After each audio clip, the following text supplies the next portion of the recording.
우리가 이제 지난 시간까지 살펴본 내용들을 잠깐 요약하면, 바울 일행은 빌립보에서부터 시작해서 160km 떨어진 데살로니가까지 찾아가서 거기서 그 회당에 가서 예수가 그리스도다, 예수가 메시아다 복음을 전했습니다. 그러자 그곳에서 많은 유대인들과 헬라인 귀부인들이 바울이 전한 복음을 듣고 예수를 믿기로 결심하게 되는 놀라운 사건이 일어나게 됩니다. 그런데 그 모습을 본 데살로니가의 유대 지도자들은 자신들을 통해서는 단 한 번도 역사하지 않았던 그런 놀라운 일들이 한낱 뜨내기에 불과한 바울 일행들을 통해서 일어난 것을 보고 질투가 느껴지고 화가 나서 바울 일행에게 모함을 쓰게 하고 그들을 붙잡으려 했습니다. 그들이 야손의 집에 있다는 것을 소식을 듣고 야손의 집에 찾아갔지만 그때 마침 그들은 야손의 집에 있지 않았고 대신에 그들을 영접했다라고 이렇게 믿었던 그 야손을 붙잡아서 그에게 협박하고 그를 위협을 주었습니다. 그리고 그 소식을 듣게 된 바울 일행은 자신들이 계속 데살로니가에 머물러 있으면 이제 막 예수님을 믿기 시작한 그러한 믿음의 그러한 사람들이 위험하고 또 믿음이 흔들릴 거라 생각해서 급하게 데살로니가를 빠져나와서 이제 서남쪽으로 80km 떨어진 베레아라는 도시로 이동하게 됩니다. 80km면요 여러분, 바울 일행이 쉬지 않고 4일 동안을 걸어야 도착할 수 있는 먼 거리입니다. 그렇게 쉬지 않고 베레아에 도착하자마자 바울이 했던 일이 무엇인지 아십니까? 우리 10절을 한번 같이 읽겠습니다. 시작. 밤에 형제들이 실레아를 베레아로 보내니 그들이, 사람이라면 누구나 그 긴 80km를 걸었다면 목적지에 도착했을 때 당연히 쉬고 싶고 피곤한 몸의 여독을 풀고 싶은 것이 당연한 마음일 겁니다. 여기 계신 여러분들도 우리가 한국이나 다른 나라에 이제 방문한 후에 이제 비행기 타고 돌아오는 날은 굉장히 피곤하잖아요, 그죠? 그래서 그 다음날 푹 쉬곤 하는데 지금 바울은 4일 동안 아마 잠자는 시간 빼고 계속 걸었을 겁니다. 아마 먹는 시간도 아까워서 걸으면서 먹으면서 베레아까지 갔을 겁니다. 그렇게 힘든 여정을 통해서 이제 베레아에 도착했는데 그들이 가장 먼저 한 일은 피곤한 여정의 여독을 푸는 것이 아니었습니다. 저기 어디 마사지 집에서 발 마사지를 받은 게 아니었습니다. 바울 일행은 베레아에 도착하자마자 유대인 회당을 찾아갔습니다. 유대인 회당을 왜 찾아갔겠습니까? 바로 베레아에 있는 사람들에게 그리스도의 복음을 전하기 위해서, 영생을 전하기 위해서, 지금 예수 그리스도를 몰라서 영원한 형벌로 달려가고 있는 그 한 사람을 구하기 위해서 그들은 자신의 몸을 돌보는 것보다 곧바로 회당에 가서 예수가 그리스도다, 예수가 메시아다라고 전했던 것입니다. 여러분, 이 짧은 구절을 보면서 바울의 그 간절한 마음이 느껴지십니까? 복음을 향한 이 열정이 여러분 보이십니까? 누가 이렇게 한다고 해서 바울에게 돈을 주는 건가요? 뭐 교회에서 그에게 상을 주나요? 아무것도 안 줍니다. 그러나 바울은 그 누구보다 복음을 열정적으로 전하고 한 영혼이라도 더 주님께 인도하기 위해서 자신의 몸이 부서져라, 요즘 아이들 말로 자신의 삶을 갈아놓고 있는 겁니다. 그가 그렇게 자신의 삶을 불태울 수 있는 이유는 주님께 받은 생명의 은혜가 너무나도 크기에, 자신이 죄인 중에 괴수라는 것을 알고 있고 그런 자신을 살려주시고 영원한 생명을 주신 그 주님의 사랑이 너무나도 크기에 이렇게라도 주님의 사랑에 보답하고자 자신의 온 열정을 다해 복음을 전하기를 원했던 것이죠. 2년 전인가요? 이제 코로나가 막 끝날 때쯤, 아마 그때 해외 비행기가 많이 왕래하지 않았던 그 시기였어요. 그렇게 다 활성화되지 않았을 때 저희 교회에서 에티오피아를 선교를 가게 되었습니다. 그곳 에티오피아 현지에서 그 현지인들을 대상으로 신학을 가르치고 말씀을 전파하시는 이기설 선교사님을 만날 수 있게 되었습니다. 이분은 원래 중국에서 선교를 하시다가 이제 중국에서 선교사들을 다 쫓아내고 이분도 그때 이제 쫓김을 받고 이제 어디로 가야 될까 어디에서 선교를 해야 될까 하나님 앞에 기도하면서 물어볼 때에 하나님께서 에티오피아로 가도록 길을 열어주시고 그곳에서 사역을 시작하게 되었습니다. 저희가 2년 전에 함께 이 선교사님과 다닐 때에도 정말 에티오피아 구석구석 하루는 자동차로 왕복 6시간 걸리는 그 작은 시골 교회 한 군데 가기 위해서 그곳에서 말씀을 전하시고, 또 하루는 비행기를 타고 또 비행기에 내려서 또 차를 타고 멀리 있는 지역에 가서 교회 지도자들을 훈련시키시고, 정말 저희가 함께한 일정이 뭐 한 4일 정도밖에 안 됐는데 얼마나 많은 곳을 다니면서 복음을 전하시고 또 에티오피아 목회자들을 교육하시면서 그렇게 양육시키는지 저희 선교팀 모두가 그 선교사님을 보고 놀랐어요. 이 사진도 보면은요, 이렇게 야외에서, 노천에서 에티오피아 사람들에게 복음을 전하고 있는 거예요. 마이크도 없습니다. 그런데도 얼마나 목소리가 쩌렁쩌렁 하신지, 아마 지금 연세가 78이실 겁니다. 그죠? 네. 목사님도 한 5살, 6살 어리신데도 거의 80에 가까우신데 말씀 전할 때 보면은요, 얼마나 그 힘이 느껴지는지, 정말 이 정도면 할아버지잖아요. 그런데도 얼마나 저보다 말씀 전하는 게 더욱더 강력하게 열정적으로 복음을 전하시는 거예요. 그리고 또 그렇게 끝나면 얼마나 피곤하겠어요.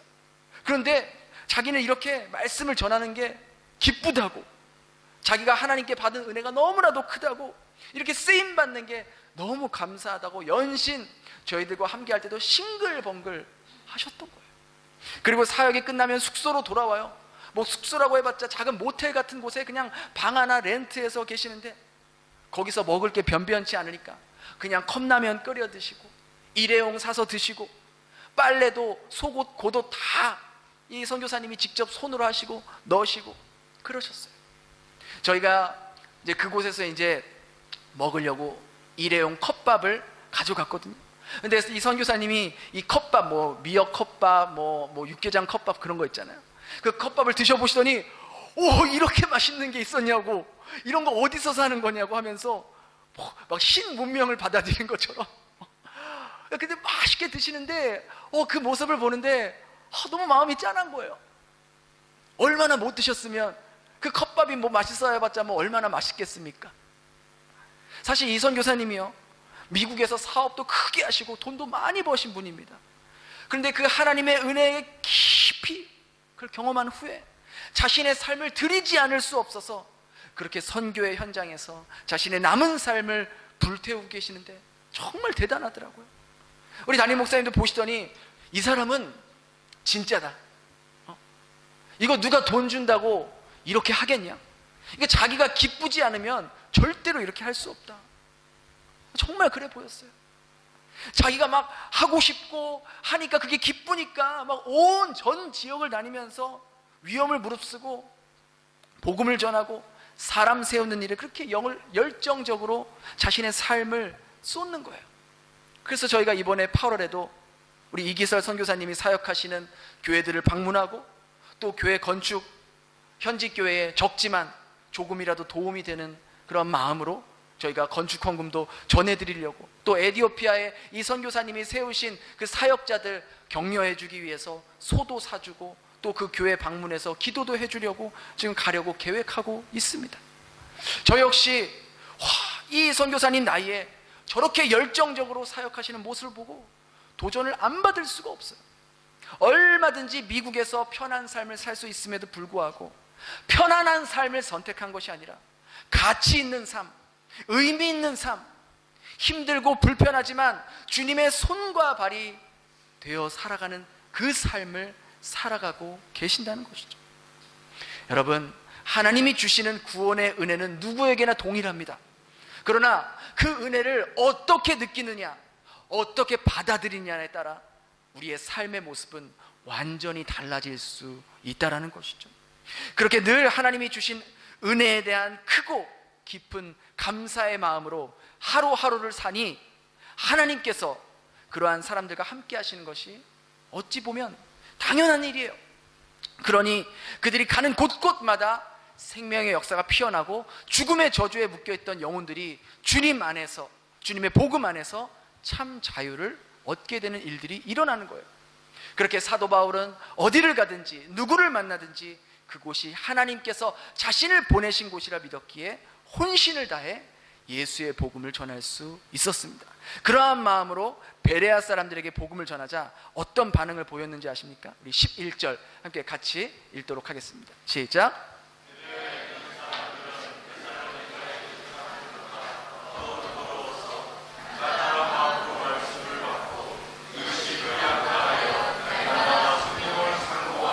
여기서 재미있는 표현을 보게 돼요.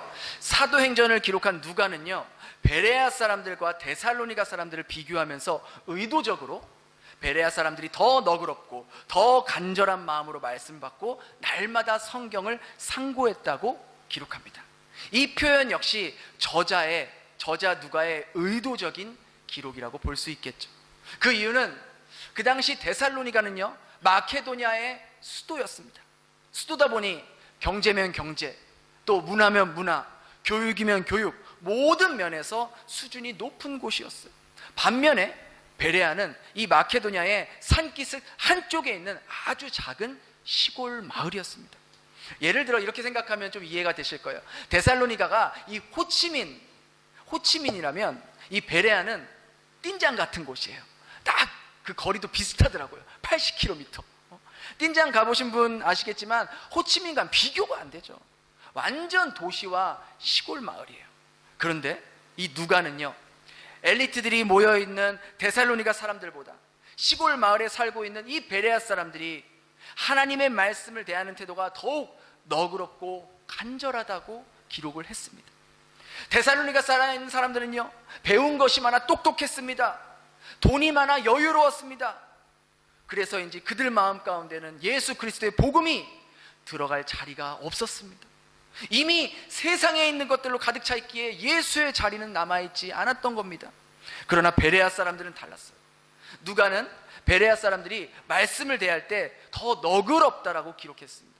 이 너그럽다라는 단어의 원뜻은 순수하다, 부드럽다라는 의미입니다.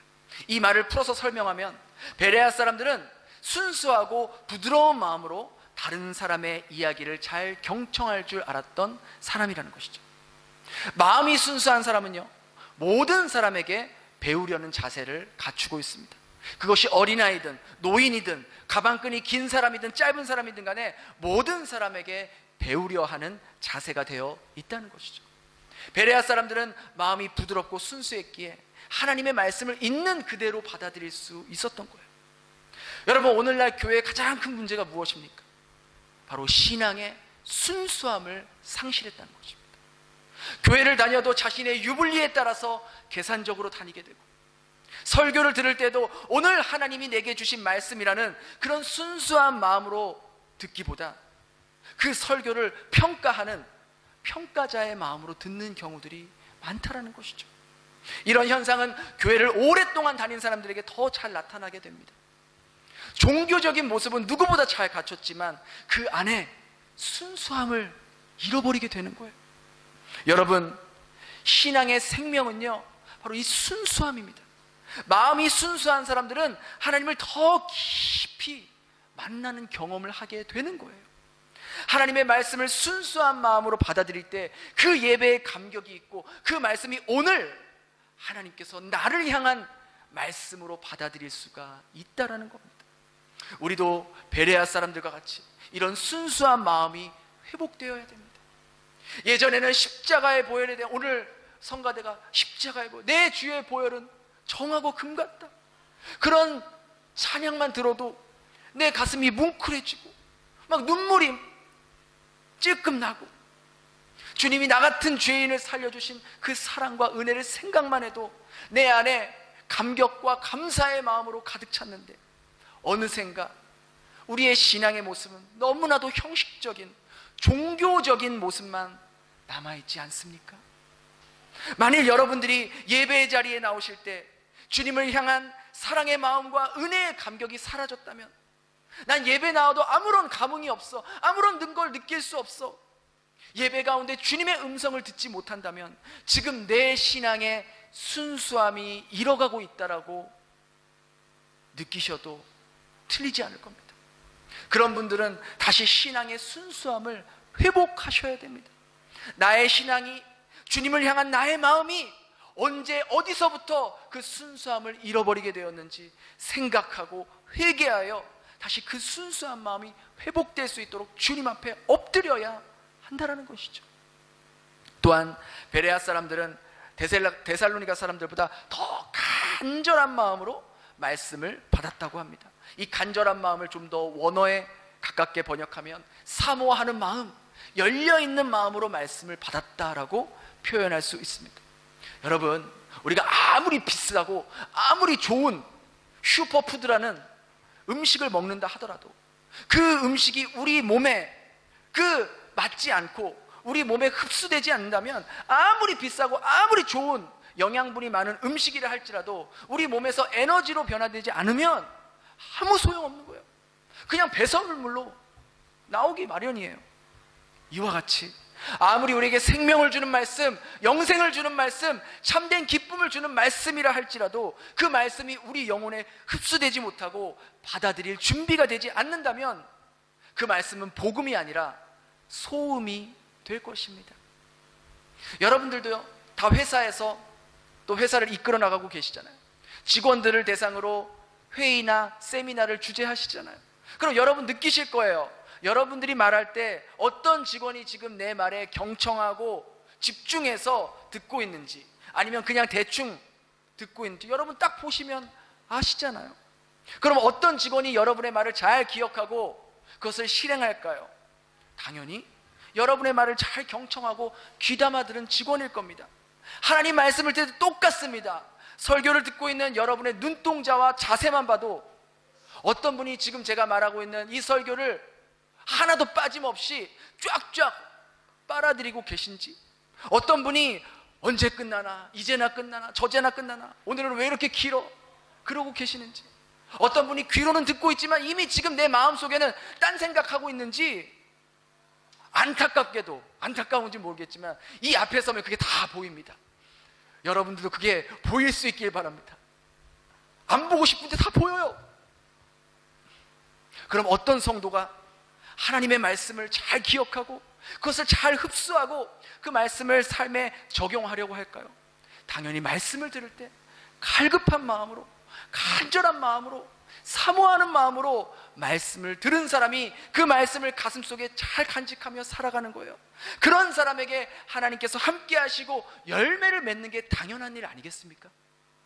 말씀을 들을 때 때로는 내 마음에 찔리는 말씀이 전해진다 할지라도, 불편하더라도 그 말씀이 오늘 나를 향한, 나를 더 주님께로 가까이 하려는 주님의 말씀으로 받아들인다면 그 말씀이 온전히 우리 영혼에 흡수되어서 우리의 모습이 주님의 제자의 모습으로 닮아가게 된다는 거예요. 여러분, 교회 존재의 목적이 무엇입니까? 이 교회가 왜 있는 거예요? 바로 이 교회를 통해서 예수님을 몰랐던 사람이 예수님을 믿게 되고 예수의 길을 따르게 되고 예수의 삶을 따라가는 제자를 양육하는 곳이 교회 아닙니까? 제자를 만들어내는 곳이 교회잖아요. 저는 우리 교회에 100명, 200명, 300명 사람들이 모여서 함께 예배드리는 것도 중요하지만, 기쁜 일이지만, 그것보다 더 기쁘고 제가 더 중요하게 생각하는 것은 한 사람이라도 더 주님을 믿게 되어서 구원의 은혜를 경험하고 삶이 변화되어서 다시 자신의 삶을 주님께 드리는 제자를 양육하고 제자를 세우는 일에 제 인생을, 제 열정을 쏟아내고 싶다는 것이죠. 하나님의 말씀을 가슴에 간직하며 담아두며 살아가는 한 사람이 그렇지 않은 100명, 1000명의 사람보다 하나님 앞에 더욱더 존귀하게 쓰일 것이기 때문입니다. 저는 그런 사람들과 이 베델 교회를 세워가고 싶어요. 주님 말씀에 목숨 걸 수 있는 사람, 주님 말씀에 운명을 걸 수 있는 사람, 그 한 사람과 함께 복음을 전하고 싶다는 겁니다. 그리고 여기 계신 여러분들이 그 한 사람이 되기를 저는 소망하고 있다는 거예요. 마지막으로 베레아 사람들은 하나님의 말씀을 날마다 상고했다라고 기록하고 있습니다. 이 부분이 가장 중요한데요, 상고했다라는 것은 상세하게 숙고했다라는 의미로 깊이 생각하고 연구한다는 의미로도 해석할 수 있습니다. 실제로 공동번역 또 현대인의 성경에는 상고한다는 이 단어를 연구했다, 하나님의 말씀을 날마다 연구했다라고 번역했어요. 근데 그들이 날마다 상고하고 연구했는데 뭘 그렇게 연구했냐? 바로 성경을 연구했다는 거예요. 그 당시에는 신약 성경이 쓰여지기 전이기 때문에 구약 성경을 연구한 거예요. 바울이 전한 예수라는 자가, 저 사람이 저렇게 목을 피를 토하면서 말하는 그 예수라는 자가 인간의 죄의 문제를 해결하기 위해서 십자가에 죽으시고 다시 부활하셨다고 하는데, 그게 정말로 구약 성경의 예언자들이 예언했던 그 메시아인지 맞는지 아닌지 확인하기 위한 날마다 그 구약 성경을 찾아보고 확인하고 대조해보고 연구했다는 거예요. 왜 그렇게 그들은 날마다 자신들의 시간과 에너지를 써서 성경을 연구했을까요? 단순히 지적 호기심이나 성경적인 지식을 쌓기 위함이었을까요? 아니죠. 그들은 정말로 복음을 믿기 위해서, 그 복음을 믿기 전에 바울이 말한 것이 정말로 사실인가? 그게 진짜인가? 그것이 사실이고 진짜라면 그 하나님의 말씀을 따라 예수의 복음을 쫓아 살기 위해서 그들은 찾아보고 확인하고 연구했다는 것이죠. 바울이 전한 복음을 못 믿어서 의심하는 마음으로 연구한 것이 아니라 진짜 믿고 싶어서, 정말 제대로 믿고 싶어서, 확인하고 싶어서 또 확인하고 확인하는 그러한 믿음을 위한 작업이었고 연구였다는 것이죠. 베레아 사람들은 이처럼 순수한 마음으로 또 열린 마음으로 바울의 말에 경청했지만 동시에 경청한 것으로만 만족하지 않고, 그게 정말 그런가? 정말 예수가 메시아인가? 진짜 믿을 수 있는 것인가를 확인하려 했던 것입니다. 그래서 어쩌면 베레아 사람들은 바울이 전한 복음을 믿는데 시간이 조금 더 걸렸을지도 몰라요. 그러나 그들은 하나님이 주신 지성을 사용해서 진리를 스스로 확인하고 싶어 했던 거예요. 그리고 그들 스스로 말씀을 찾고 선지자의 예언들을 대조해보고 그것이 맞다는 것을 확인했을 때 그들은 말씀 속에서, 진리 속에서 발견하는 기쁨을 누릴 수가 있게 되었고, 이제는 확신에 찬 마음으로 복음을 믿을 수 있게 되었던 것이죠. 그 결과 어떤 일이 일어났습니까? 우리 12절 함께 읽겠습니다. 시작. 그 중에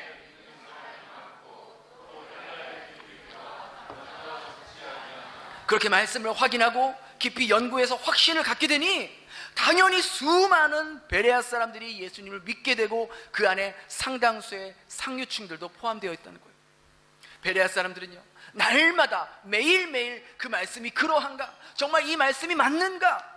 깊이 생각하고 숙고하고 연구했는데, 오늘날 저와 여러분들은 얼마나 하나님의 말씀을 깊이 묵상하고 숙고하고 연구하고 있을까요?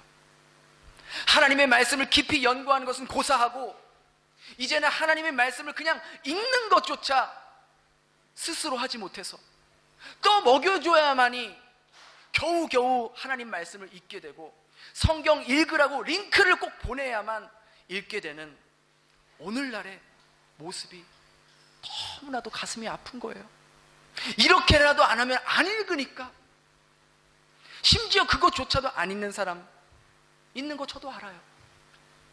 우리가 이렇게 인스턴스식으로, 패스트푸드식으로 신앙생활 계속해도 괜찮을까요? 성경 10분 읽었으니까 오늘 내가 할 분량 다 끝났다 하고 나머지 23시간 50분은 세상의 모습을 따라 살아가는데 정말 괜찮은 걸까요? 매일매일 햄버거 먹고 피자 먹고 도넛 먹고 패스트푸드 먹으면 그 사람이 건강할까요? 우리가 그렇게 신앙생활하는데 우리의 영혼이 과연 건강할까요? 우리의 믿음이 건강할까요? 건강하다면 왜 우리의 믿음이 그렇게도 작은 일에 흔들릴까요? 왜 우리의 감정이 왜 그렇게 하루에도 수십 번씩 오르락 내리락 롤러코스터를 타는 걸까요? 말씀에 대한 확신이 없기 때문이에요. 여러분에게 돈 100억이 있다고 생각해 보세요. 그럼 그 돈으로 여러분이 정말 원했던 집, 원했던 차, 원하는 것을 살 수 있어요, 없어요? 살 수 있어요, 없어요? 살 수 있죠. 근데 그걸 어떻게 믿으세요? 그걸 어떻게 확신하세요? 여러분 100억 안 가져보셨잖아요. 가져본 분 계세요? 저한테 따로 카톡 주세요. 우리는 그렇게 안 가져봤잖아요. 근데 어떻게 그 돈으로 살 수 있다는 걸 믿어요? 어떻게 그렇게 확신하세요? 그 돈의 가치를 알고 있기 때문이에요. 그 돈과 내가 원하는 것을 바꿀 수 있다고 믿기 때문이에요. 그렇게 확신할 수 있는 것은 100억은 아니지만 여러분 삶 가운데 수도 없이 그보다 작은 금액들의 돈으로 물건을 샀던 경험들이 있기 때문이에요. 그렇죠. 그래서 100억이라는 돈이 있으면 내가 원하는 것을 살 수 있다고 믿는 거예요. 확신하는 거예요. 근데 하나님의 말씀이 그렇다는 거예요. 만일 우리들이 돈의 가치를 믿는 것처럼 하나님의 말씀을 믿는다면 매일매일 염려하고 불안해하며 살지 않는다는 거예요. 그러나 우리가 그렇게 살고 있다는 것, 매일매일 불안해하며 걱정하며 살고 있다는 것은 하나님의 말씀대로 온전히 살지 못하고 있다는 반증인 거예요. 그래서 우리가 하나님의 말씀을 깊이 묵상하고 연구해야 되는 거예요. 주님이 뭐라고 하셨어요? 공중에 나는 새를 좀 봐라. 그 새들이 지들이 먹을 거 저장하면서 사냐? 그 새들이 먹을 거 걱정하며 사냐? 그렇지 않아. 오히려 새들은 하나님이 만드신 이 피조세계 속에서 자유롭게 날아다니면서 하나님이 지으신 대로 자유롭게 살고 있어. 너희가 걱정한다고 너희 자녀의 키를 1mm라도 자라게 할 수 있어? 그럴 수 없어.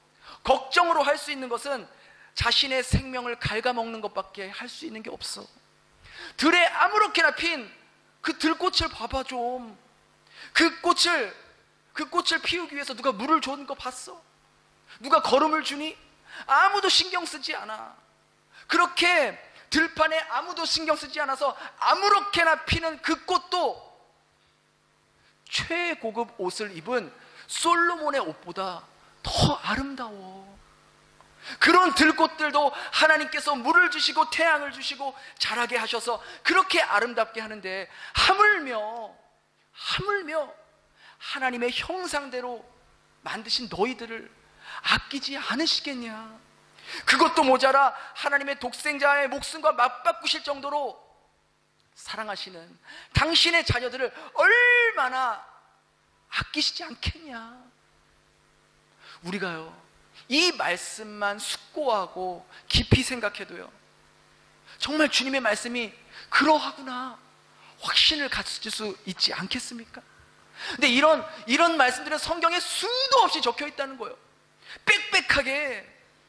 그런 말씀들을 우리가 날마다 확증하며 깊이 생각할 때 우리는 우리의 삶의 우선순위를 주님께 둘 수밖에 없다는 거예요.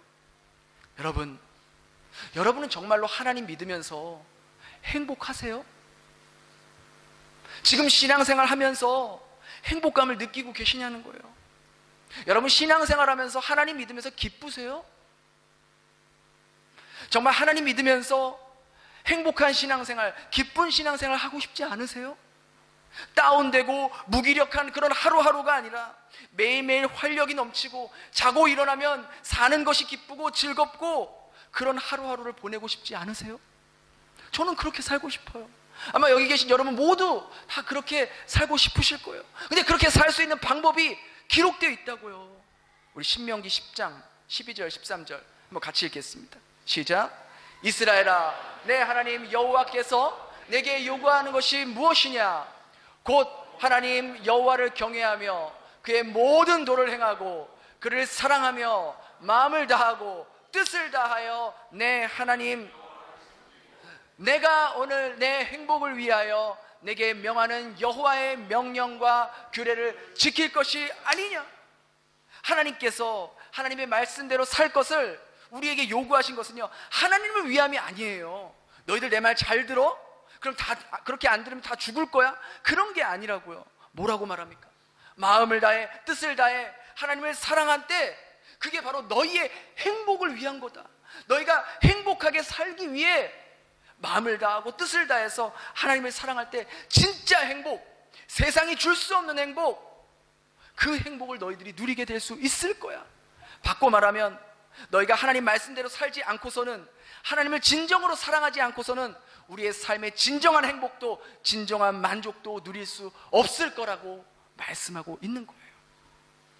우리 이 시간 그렇게 말씀을 기억하면서 다짐하면서 기도했으면 좋겠어요. 우리 반주 좀 해주시겠어요? 우리의 신앙생활 가운데 처음 주님 만났을 때 그 주님을 만났던 그 순수한 마음, 그 순전한 마음, 그런 마음이 사라지지 않았는지, 그 자리에 딱딱하게 굳어버린 종교의식이라는 게 자리 잡고 있진 않은지, 사랑의 마음은 온데간데 없고 다른 사람을 정죄하고 판단하기에 바쁜 마음으로 변질되어 있진 않은지, 만일 그렇다면 우리 이 시간 다시 한번 주님을 향한 순수한 마음이 회복되어지게 해달라고 우리 그렇게 같이 함께 기도하겠습니다. 우리 함께 기도합니다. 하나님, 저희들 신앙 가운데, 저희들 마음 가운데 어느샌가부터 순수한 마음이 사라졌습니다. 찬양을 들을 때 저희들 마음이 주님을 향한 사랑으로 가득 찼는데, 이제는 찬양을 들어도, 예배를 드려도, 말씀을 들어도 아무런 감각이 없습니다. 주여, 저희들 마음 가운데 순수했던 주님을 향한 첫사랑의 마음이 회복될 수 있도록 주님 도와주시옵소서. 변화될 수 있도록 도와주시옵소서. 우리 두 번째로 우리 함께 기도합니다. 우리가 성경을 읽든 설교를 듣든 기도를 하든 정말 간절한 마음으로, 사모하는 마음으로, 오늘 하나님께서 내게 주시는 말씀으로 받아낼 수 있는 마음으로 변화될 수 있도록, 더 이상 인스턴트 신앙생활, 패스트푸드 신앙생활로 만족하는 것이 아니라 주님의 말씀을 깊이 있게 씹어내고 오랫동안 마음속에 담아 그 말씀이 내 삶의 행복으로 가득 차지고 날마다 기쁨으로 차오르는 삶으로 변화될 수 있게 해달라고 우리 함께 같이 그렇게 기도합시다. 하나님, 오늘 말씀을 통해서 저희들에게 간절한 마음을 다시 회복시켜 주시옵소서. 말씀을 사모하는 마음을 회복시켜 주시옵소서. 오늘 하나님께서 이 예배를 통해서 선포되는 말씀이 내게 주시는 말씀이라고 믿어질 수 있게 주님 도와주시옵소서. 더 이상 10분 성경 읽고 인스턴트식으로 신앙생활했던 그러한 것을 방점을 찍게 하여 주시고, 오늘부터, 이 시간 이후부터 하나님 말씀을 내 가슴에 담아 그 말씀이 내 삶의 행복으로 가득 찰 수 있는 그러한 말씀이 되어질 수 있도록 주님 함께하여 주시옵소서.